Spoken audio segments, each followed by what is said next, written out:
Index ఒక సూచిక global fire power index 2025. Global fire power index 2025. ఈ ఇండెక్స్ దీని ముఖ్య ఉద్దేశము ఈ ప్రపంచవ్యాప్తంగా డిఫరెంట్ కంట్రీస్లలో డిఫరెంట్ కంట్రీస్ యొక్క మిలిటరీ సామర్థ్యం ఎలా ఉంది. ఇప్పుడు ఫర్ ఎగ్జాంపుల్ ఇండియా ఉంది, ఇండియా యొక్క మిలిటరీ సామర్థ్యం ఎలా ఉంది, భారతదేశం దగ్గర డిఫెన్స్ ఎక్విప్మెంట్స్ ఏ స్థాయిలో ఉన్నాయి, మనం డిఫెన్స్కి ఎంత బడ్జెట్ ఖర్చు చేస్తూ ఉన్నాం, ఇటువంటి పారామీటర్స్ ఆధారంగా ఈ గ్లోబల్ ఫైర్ పవర్ ఇండెక్స్ని రూపొందిస్తారు.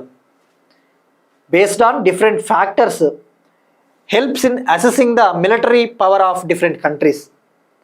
అంటే ఒక విధంగా చెప్పాలి అంటే ఏ దేశ మిలిటరీ పవర్ఫుల్గా ఉంది, which countries military is more powerful అనే దానిపైన ఈ గ్లోబల్ ఫైర్ పవర్ ఇండెక్స్ 2025ని రిలీజ్ చేయడం జరుగుతుంది.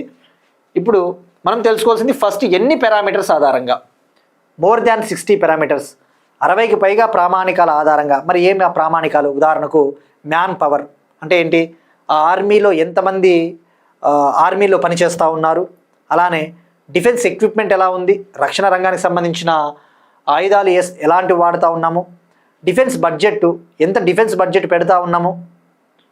సో ఇటువంటి ఫ్యాక్టర్స్ అన్నీ కూడా టెక్నాలజీ, ఎటువంటి టెక్నాలజీని ఉపయోగిస్తూ ఉన్నాము డిఫెన్స్లో మనము, ఇటువంటి ఫ్యాక్టర్స్ ఆధారంగా ర్యాంకింగ్ ఇవ్వడం జరుగుతుంది.